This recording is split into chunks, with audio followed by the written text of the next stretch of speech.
सवाल है जो मेरे जहन में आता है और मैं चाहता हूं कि आप उसको ऑनेस्टली जवाब दीजिए। अगर कोई इंसान गरीबी से उठा हो, सड़क पर खड़े होकर उसने वड़ा पाव बेचकर अपनी पहचान बनाई हो, लोग उसकी मेहनत को सैल्यूट करते हो, एंड फिर वही इंसान एक दिन कैमरे के सामने पॉडकास्ट के माइक को पकड़कर बोले कि अगर मुझे पैसे के लिए किसी के साथ सोना पड़े अपने बच्चे को पालने के लिए तो मैं वो कर लूंगी। यार मेरे को समझ नहीं आता, ये जो लड़की है ये बोल रही है कि अगर मेरे को जरूरत पड़ी तो मैं वक्त आने पे सो भी जाऊंगी अपने बच्चे को पालने के लिए। क्या तुम्हारी आज की सीता है दुबई के अंदर होटलों के अंदर जो काम कर रही है वो किस लिए कर रही है? क्या तुम्हारे वहां पे रेड लाइट एरियाज की तादाद पूरे सब कॉन्टिनेंट में सबसे ज्यादा है? गली गली में घर घर में ये खुला हुआ है मामला। तो मेरी समझ से बाहर है कि इस लड़की को पकड़ लिया है। तुम्हारे यहाँ पे तो आवेगा आवा इसी तरह का भाई। तुम्हारे यहाँ तो बल्कि अगर रिलीजियस पॉइंट ऑफ व्यू से भी देखे तो इनके यहाँ पे जिना की कोई सजा नहीं है भाई। बोला कर लो एक्स्ट्रा मटेरियल अफेयर, 99.9% हिंदुओं की जो लड़कियां होती है उनका एक्स्ट्रा मटेरियल अफेयर होता है। मतलब एक्स्ट्रा मटेरियल अफेयर कब खिलाया जाता है कि शादी हुई है उसके बावजूद कहीं और सीता का अवतार बनी हुई हो। मेरी समझ से ये बाहर है कि भाई साहब इसको इतना क्यों वो करा जा रहा है। तुम्हारे यहाँ पे तो आम है भाई, तुम्हारे यहाँ तो बल्कि लीगलाइज है ये काम। तो आप क्या कहोगे? क्या उसको आप सेक्रीफाइस कहोगे या फिर सीधे सीधे कैरेक्टर का कोलैप्स कहोगे? देखिए, एक व्यक्ति अपनी पर्सनल कैपेसिटी में अपने दिमाग में क्या चीजें अपने आप को लेकर सोच रहा है, अपने भविष्य को लेकर क्या सोच रहा है, उसके ऊपर हमारा कोई टेक नहीं होता है। लेकिन जब आप अपनी उस सोच को लेकर कैमरा के सामने आके बैठते हो और माइक पकड़ के उसको मुंह से बाहर निकालते हो, तब लोगों को असर पड़ता है। क्योंकि आपकी बात कई लोग सुनते हैं, बच्चे भी होते हैं, बड़े भी होते हैं, महिलाएं भी होती हैं। एंड हमारे देश में जहां पर कि हम वुमेन एम्पावरमेंट की बात कर रहे हैं, वहां पर एक ऐसी महिला आके जिसने कि अपनी शख्सियत अपनी मेहनत से बनाई हो, आके ऐसी बात कहे कि बच्चे को पालने के लिए किसी के साथ सोना पड़े तो मैं सो लूंगी, तो ये दिक्कत की बात हो जाती है। इसके ऊपर फिर टिप्पणी करना बनता है। ये एवरेज सीता है, ये एवरेज हर सीता का, हर हिंदुओं का यही हाल है। मतलब 5 किलो राशन जहां से मिलता है, जिस जगह से डिस्ट्रीब्यूट होता है, अब वो जो भी तहसीलदार जो भी डिस्ट्रीब्यूट करता है ये उनके नीचे भी आने होने को तैयार होती है और आती है। इनके यहाँ तो टके टके में मैं आपको क्या बोलता हूँ, रामदासी प्रभुदासी क्या है, उसमें भी क्या ही होता है कि वो अपना सरवाइव करने के लिए, क्योंकि एक आम अडवा जो वो एक टाइम का खाना खाता है, एक टाइम का स्किप करता है, ये इनकी गवर्नमेंट का ही डेटा है भाई। और मैं ये समझता हूँ गवर्नमेंट के डेटे में रद्दोबदल हो सकता है, एक एक दिन का भी गैप आ सकता है। तो अगर उसने ऑन कैमरा बोल दिया, क्योंकि वो एक इन्फ्लुएंसर है, सही है भाई, तो उसने वो ऑन कैमरा ही बताएगी ना। उसने अपने एक तरह के रेट लगवाए।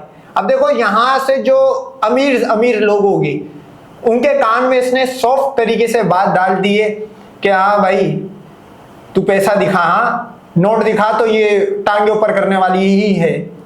आप क्या समझ रहे हो, इस पॉडकास्ट के बाद इसको ऑफर नहीं आई होगी? ये उससे पहले भी नीचे आ रही थी, सही है, ये पहले मुसलमान के नीचे भी एक आ रही थी, तो और अब ये ज्यादा आएगी क्योंकि इसने अपनी प्रमोशन करवाई है, खुद बताया कि हाँ मैं ये करती हूँ, इतना डरो नहीं, डायरेक्ट मैसेज करो।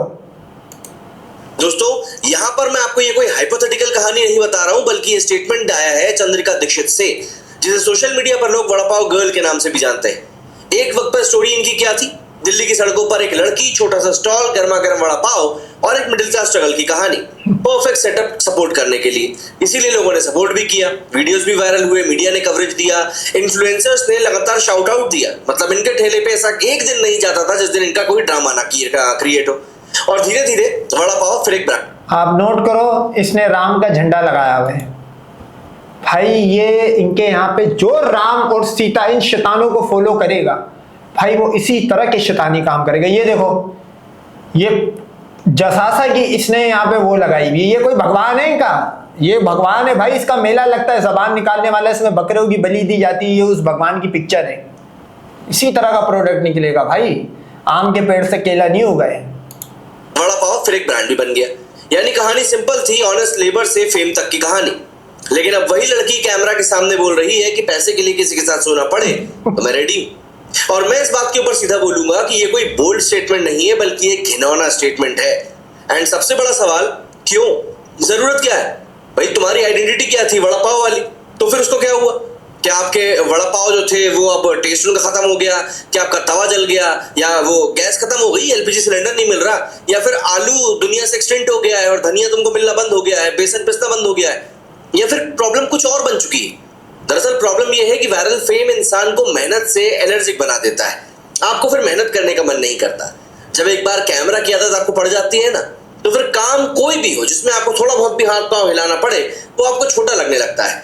इवन आप जिम भी तभी जाते हैं जब आप कैमरे के सामने खड़े होकर रील बना सके। और फिर आता है शॉर्टकट लेने का तरीका, easy money, easy attention, easy controversy. और चंद्रिका दीक्षित का स्टेटमेंट एग्जैक्टली वही शॉर्टकट मेंटालिटी का एक एग्जांपल है। दोस्तों, इंडिया में लाखों औरतें हैं जो रोज सुबह कंस्ट्रक्शन साइट्स पे ईंटें उठाने के लिए जाती हैं, रेत ढोने के लिए जाती हैं, सीमेंट उठाने के लिए जाती हैं। लाखों औरतें हैं जो दूसरों के घरों में झाड़ू पोछा करने के लिए जाती हैं, बर्तन करने के लिए जाती हैं, कोई फैक्ट्री में काम करती है। सिर्फ औरतें नहीं भाई, मर्द भी बोल। दुबई और जो मुसलमान कंट्रीज है वहां पे ऊंटों के जो गोबर उठाने की जो नौकरी होती है वो इंडियन और बांग्लादेशियों को मिलती है भाई। सही है। अच्छा, ड्राइवरी के अंदर पाकिस्तान का एक गरीब तबका आता है, लेकिन गोबर उठाने की और वॉशरूम साफ करने की, आपको पता है पाकिस्तान में भी टेंडर निकलता था वो नॉन मुस्लिम के लिए होता है, गटर वटर की सफाई के लिए। सऊदी अरब और गल्फ में ये रूल है कि वो नॉन मुस्लिम को मिलेगा। नॉन मुस्लिम में कौन अप्लाई करता है गटर खोलना? इब्राहिमिक का या मुसलमानों का? ये काले मुंह कांडवा, ये राम के अवतार करते हैं। तो सिर्फ तेरी औरतें नहीं भाई, तेरे मर्द भी इसी तरह की काम करते हैं। कोई सब्जी बेचती हैं, कोई रोड साइड स्टॉल चलाती हैं, और उन सब का एक कॉमन फैक्टर होता है, वो डिग्निटी होता है, इज्जत होता है। वो अपने बच्चों को भी पालती। डिग्निटी, इज्जत, मतलब हिंदुओं के यहाँ पे डिग्निटी और इज्जत औरत के मामले में एग्जिस्ट करता है। अबे पागल के बच्चों, तुम लोग इज्जत और डिग्निटी की बात कर रहे हो जिनकी माए बहनें गजनी के बाजारों में बिकी हो, तुम लोग उसकी बात कर रहे हो। तुम्हारे दिल्ली में कोठे, बेंगलोर के कोठे और कोलकाता के मशहूर जो कोठे मतलब रेड लाइट एरियाज चल रहे भाई। तुम्हारे वहां पे तो लड़की अगर अपनी मर्जी से करवा रही है तो उसको गुनाह नहीं समझा जाता है। मतलब आप इस हिंदू कल्ट का आप बेगैरती समझो, ये डिग्निटी और इज्जत की बात कर रहा है। उस लड़की ने ऑन कैमरा यह बात बोल दी कि मैं सोच सकती हूँ, कोई केस नहीं बना। कैसे बनेगा भाई? इनके वहां पे खुला खाओ नंगा ना हो। ब्रह्मा सरस्वती वाला मामला आपने देखा होगा, इनके यहाँ पे इजाजत है भाई। यही अगर पाकिस्तान में कोई स्टंटबाजी के लिए, ये बोल रहे हैं ना वो स्टंटबाजी के लिए उसने बोला है, स्टंटबाजी के लिए अगर लड़की बोल दे और अगर वो अगले दिन या 24 घंटे के अंदर सीटीडी या जो भी इलाकाई पुलिस होगी वो गिरफ्तार करके उसको लॉकअप करके मुकदमा ना चलाए फांसी पिलाने के केस में, तो मेरे मुंह पे पेशाब कर देना। ये रिलीजन का फर्क है भाई। देखो सब कॉन्टिनेंट में दोनों एक ही जगह पे आते हैं, लेकिन एक देखो कितना साफ हो गया और एक देख लो भाई ऑन कैमरा लाखों लोग सुन रहे, उसने अपने रेट लगा दिए और पैसे भी कमाती हैं, अपने घर को सपोर्ट को भी करती हैं, लेकिन कैमरे से नहीं, कंट्रोवर्सी नहीं, और बिल्कुल भी अपनी बॉडी बेचने का। अबे बस कर जाइए। जितनी भी पी वेबसाइट है ना उस पे छोटे छोटे तुम लोगों ने चैनल्स बनाए हुए, काली पीली गंदे कैमरों के काले पीले से लगे हुए होते, वो कुमार है भाई उस चीज से। तुम्हारे वहां पे जो गरीब है ना वो भी इस काम में लगा हुआ है, वो भी जितनी भी वेबसाइट्स है उनके ऊपर यही काम कर रहा है। तो तू इतना आगे ये नहीं बता कि सारे गरीब वहां के वही काम करते हैं। तुम्हारे गरीब भी वही काम कर रहे हैं जो उसने चंद्रिका दीक्षित पिक्सिट कौन है, इसने आगे अपने रेट लगाए। डिक्लेरेशन से तो बिल्कुल भी नहीं, वो सिर्फ कमाती है पैसा अपनी शेयर मेहनत से। इसीलिए जब कोई ऐसा इंसान पब्लिक प्लेटफॉर्म पर खड़े होकर बोलता है ना कि पैसे के लिए किसी के साथ सो भी जाऊंगी, तो उसे आप सेक्रीफाइस तो बिल्कुल नहीं कह सकते। आप उसे बोल सकते हैं सेल्फ रिस्पेक्ट की बैंकरप्सी। एंड जानते हैं इसमें सबसे फनी पार्ट क्या है? ऐसे स्टेटमेंट देने के बाद में यही इन्फ्लुएंसर फिर बोलते हैं कि people are trolling me, people are attacking me, I am the victim. I mean victim, seriously. पहले आप माइक पकड़ो, कैमरा ऑन करो, कंट्रोवर्शियल डायलॉग बोलो। आप नोट करो, ये चंद्रिका दीक्षित जो इसका एक बच्चा है और इसने कहा मैं अपने बच्चे के लिए सो सकती हूँ। हालांकि 35 साल की बुढ़ी घोड़ी बे लगाम ना जाने कितनी ठोकरें खा के आई हुई होगी। बिग बॉस में गई, पहले तो सलमान के फार्म हाउस पे गई होगी। चलो वो तो एक ऐसी है, सलमान का इतना गंदा टेस्ट नहीं है भाई कि सड़कों पे खड़ी रहने वाली का कर कराने की कहानियां डाल रहा हूं। आप नोट करो, जो इसका बच्चा कल को बड़ा होगा, ये तो ऑन कैमरा रिकॉर्डेड बात है भाई, बच्चा बड़ा होगा वो ये सुनेगा तो वो क्या सोचेगा? कुछ भी नहीं सोचेगा भाई। इनके यहाँ पे होली होती है, त्योहार होते हैं, उसमें वो बच्चा बचपन से अपनी माँ को आधा नंगा देखता होगा। साड़ी क्या है, पीछे का सब कुछ, आगे का सब कुछ, रह ही क्या गया। मतलब साड़ी वो चीजें, कुंडी मत खटकाओ राजा, सीधा अंदर आओ राजा, मूड खुद बनाने वाली कहानी है की। तो बच्चे को भी, जब हिंदू सोसाइटी में रहेगा तो सर्वाइवल है। मैं बोलता हूँ वो बच्चा कल को किसी और कंट्री में जाए और उसकी माँ की वीडियोस के आसपास इर्द गिर्द के लोगों को पता लग जाए, पागल हो जाएगा उसको, लोग इतने ताने देंगे। ये डिग्निटी और रिस्पेक्ट की बात कर रहा था। भाई तुम्हारे यहाँ तो जिनको कराया उनको तुमने माता मान लिया, सीता सरस्वती, जिन्होंने तुम्हारी लड़कियां, तुम्हारी सीता माँ को बेचा है श्रीलंका के राजा के पास, तुमने उसको भी मां मान ली है। कल को ये भी तुम्हारी कोई ना कोई भगवान होगी भाई, ये भी मैं तुम्हें आज बता रहा हूं। फिर उसके बाद में जब बैकलैश आया तो विक्टिम कार्ड खोल दो। ये सोशल मीडिया फेम का क्लासिक डिजीज है। ड्रामा क्रिएट करो, वायरल हो जाओ, फिर सिंपैथी कलेक्ट करो, और अगर व्यूज गिरने लगे तो फिर एक कंट्रोवर्सी क्रिएट कर दो। ये कहानी ऐसे ही चलती रहती है। दोस्तों, ये कोई नई स्ट्रैटेजी नहीं है, इसे कहा जाता है cloud farming, CLOUT, cloud farming. Rumour spread करो, कंफ्यूजन क्रिएट करो, लोगों को इमोशनल करो एंड फिर ट्रेंड बन जाओ। कुछ लोग तो ये भी कह रहे हैं कि इस लड़की की शादी, इमोशनल मूवमेंट्स, रिलेशनशिप ड्रामा जो पिछले कुछ दिनों से चल रहा है वो सब कुछ कैमरे के लिए स्क्रिप्टेड है। यानी ये एक जिंदगी नहीं बल्कि अपने आप में एक वेब सीरीज चला रहे हैं, और जब TRP कम हो जाए तो नया एपिसोड आ जाता है। I will sleep with someone for money. मतलब एक्चुअली में इसके ऊपर तो ताली बजाना चाहिए, लेकिन वो मेरा हाथ होगा और किसी का गाल होगा। देखिए, कंटेंट क्रिएशन का ये एक नया लेवल है जो कि नीचे की तरफ। हालांकि इसने जो ये रेट लगाया है ऑन कैमरा, किसकी एक लॉजिक ये भी हो सकती है। देखो ये चला हुआ कारतूस सही है, एक दो बच्चे की माँ है, नीचे भी गोदाम बन चुका होगा अब तो, और जितना ये चला के आई है सही है, ये है तो पूरी मशीन टाइप की सही है। तो इसने बताया है कि भाई साहब जो लो बजट लोग हैं वो मेरे पे भी ट्राई मार सकते हैं, क्योंकि एक चला हुआ कारतूस है। मैं नहीं समझता भाई इसके रेट 1500 से ज्यादा हो गए। अच्छा, इंडिया के अंदर तो ये है कि गधी भी नहीं छोड़ते भाई, इनके यहाँ तो करने कराने का ये मामला आता है। पाकिस्तान में होती तो ये 200-250 से ऊपर की नहीं है भाई। अच्छा, ये तो उस अंटी मटेरियल में आती जो करो भी और पैसे भी लो, उससे उल्टा ये वो वाला माल है। ये आके मीडिया पे रेट लगा रही है। उसको पता है आम अंडवे का कलर इस यूट्यूबर जैसा ही, काले के जैसा, मुंह पे फोकस लाइटें भी लगाई हुई, स्टील माथा काला है और सब कुछ है। तो इनको ऑब्सेशन होती है। आप नोट करो, इनके वहां पे कोई भी गोरा घूमने आता है, ये लोग वीडियो फ्रंट कैमरा ऐसे खोलते हैं जैसे कोई एक अनोखी चीज देख ली, गोरी चमड़ी। उसकी एक वजह है, भगवान काले, माता काली, काली माता, राम का अपना कलर देखो, इनके सारे भगवान काले कलूटे थे। इनको गोरा देख के ना एक अंदर से फीलिंग्स जागती है। इस वजह से चंद्रिका दीक्षित जो है उसका कलर इस एक आम अंडवे से साफ है। उसने कहा चलो मैं ऑन कैमरा रेट लगाती हूँ, बड़ी बड़ी ऑफरें भी आएंगी। तो ये डिग्निटी की बात नहीं कर भाई, ये अपनी माँ का DNA करा ले, देवर भाभी का प्रोडक्ट ना हो तो मेरे मुंह पे पेशाब कर देना। तरफ चला गया है। लेकिन यहाँ पर एक और चीज समझनी जरूरी है, इस देश में गरीबी कोई एक्सक्यूज नहीं है। अगर गरीबी ही एक्सक्यूज होती तो इंडिया की आधी पॉपुलेशन क्राइम को जस्टिफाई कर रही होती। आधी नहीं, 90 करोड़ तो वो जो भिखारी 5 किलो राशन पे पल रहे। उसके बाद अभी जब वो बाहर से जो तुम्हारे को जूते मार के सऊदी अरब, अमेरिका हथकड़ियां बांध के भेज रहा है, तो तकरीबन 100 करोड़ के करीब जस्टिफाई करते हैं भाई। लेकिन ऐसा होता नहीं है। लोग स्ट्रगल करते हैं, मेहनत करते हैं और इज्जत से जीने की अपनी एक चाहत को पूरा करते हैं। इसीलिए जब एक इंसान जो कि ऑलरेडी ब्रांड बना चुका हो वड़ा पाव से, जब वो सडनली बोलता है कि बॉडी बेचना भी मेरे लिए एक ऑप्शन है, तो लोग नेचुरली इस बात को पूछते हैं कि भाई साहब वड़ा पाव। अरे भाई, तो तुम्हारे रिलीजन में अलाउ है, तुम्हारे रिलीजन में ये अलाउ है, उसने क्या गलत बोल दिया है? तुम्हारी भगवानों की औरतों ने नहीं बेचा, ये सीता पिता जितनी थी, ये 2 गोद में और एक पेड़ में ऐसी लेके आ गए, छुई का पौधा थी भाई, वो आके हुई है ना भाई। राम के 5 बाप थे, बताओ भाई, ये मैं नहीं कह रहा भाई, ये कोई भी अडवा यूट्यूब कर सकता है। राम के 5 बाप थे। क्या इस चीज का प्रूफ है कि कौशल्या एक वेश्या नहीं थी भाई? थी वेश्या। मतलब उसने अपने रिलीजन को फॉलो करते हुए, अपने रिलीजन की लेगेसी बढ़ाते हुए अगर ये बात कर दी तो इसमें क्या बुरी बात करी? मेरी नजर में तो भाई उसने सही कहा है कि दिख रही है तो बिकूगी, और कम उम्र है, अब तो उसके टाइम भी कम है भाई, 35-36 साल की वो हो चुकी है।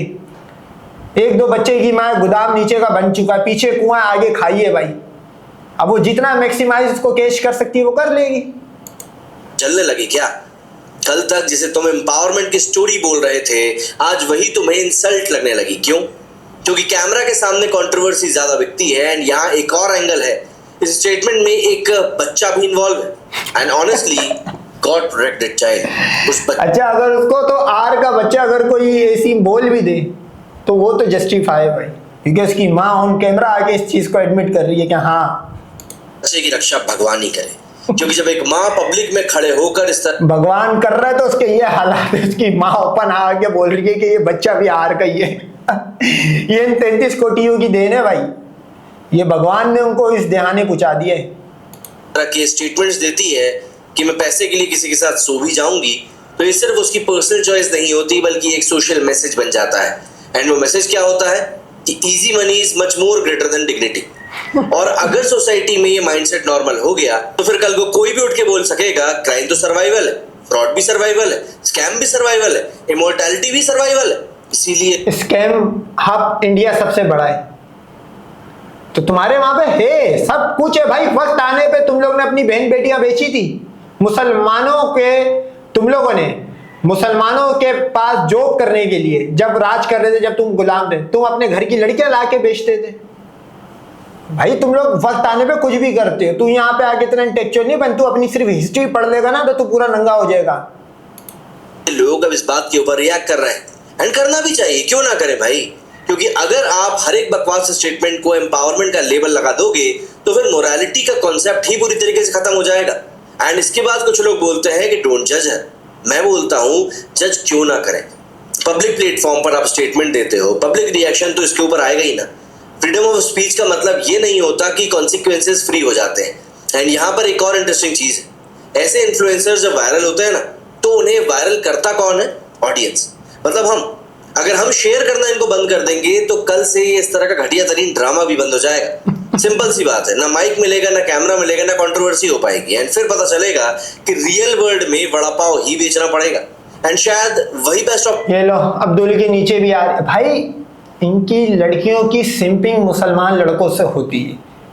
मैं अगर आपको पर्सनली अपना बताऊं, इन्हीं के देश की एक आम अडवे की माँ बहन मेरे कांटेक्ट में है और रियल लाइफ में का। हमें क्योंकि लड़की है, क्योंकि मैं तो मुसलमान हूँ भाई, मैं गिरूंगा भी तो इतना तो नहीं गिरूंगा कि लड़कियों की इज्जत उतार दूं।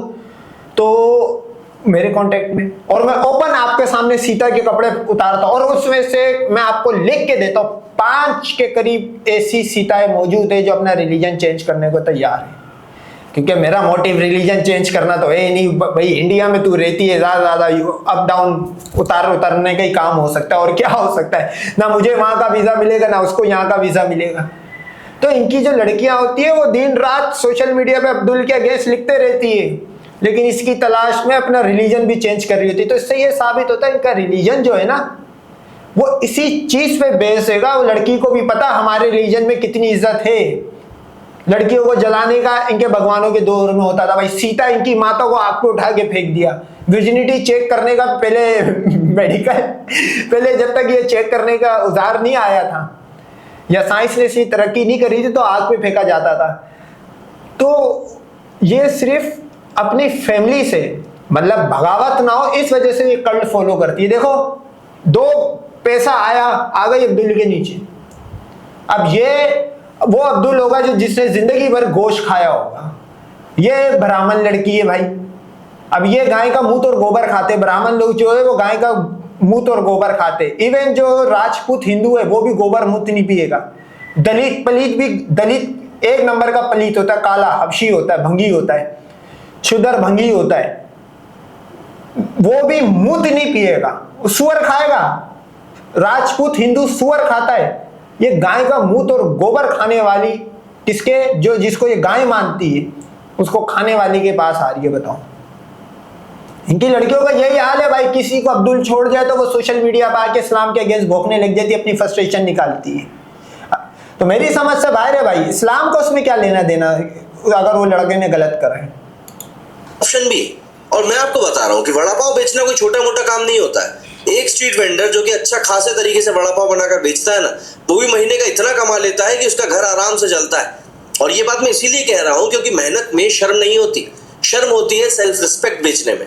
और मुझे एक प्रेडिक्शन भी यहाँ पर करना है। मैं कोई पंडित नहीं हूँ, लेकिन पैटर्न मुझको भी समझ में आता है क्योंकि सोशल मीडिया को मैं इतने सालों से देख रहा हूँ। नहीं तो पंडित होता तो पंडित कोई आइंस्टाइन कोई अपोलो 11 था, क्या है भाई पंडित की क्या चीज बनाई है आज तक? पंडित ने सिर्फ और सिर्फ कोरोना की वैक्सीन बनाई है, वो भी गाय के मुंह से।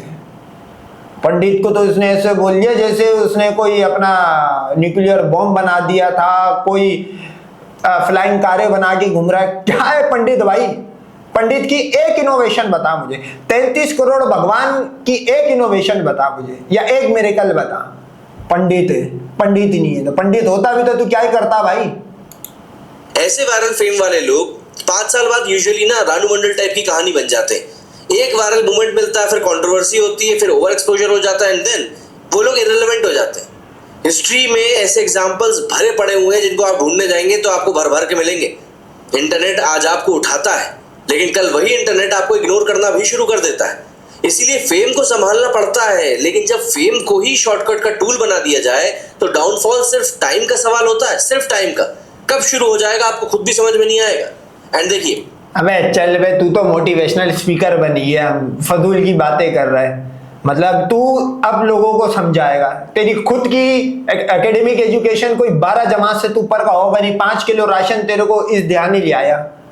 अब तेरे को एक अंडवा सुन रहा है, तू दिन रात हिंदू मुस्लिम करता। अंडवे का भी क्या ही है भाई, खाने को उसकी जेब में 1 रुपये ने हिंदू मुस्लिम करता। चलो हिंदू मुस्लिम करता तो आज लड़ ले, फिर जाओ बांग्लादेश, इधर आओ पाकिस्तान, तुम्हें बताए हम 4 दिन में तुम जंगों से भाग जाते हो, और यहाँ पे देखो मोटिवेशनल स्पीकर बन के उसको समझा रहे हैं। उसके पास जितना इस टाइम पैसा है ना, इसकी जितनी घर में सीता होगी, इसकी बहन और माँ, वो इसके बेटे के नीचे आने को तैयार हो जाएगी भाई। ये अंडवा उसको समझा रहा है।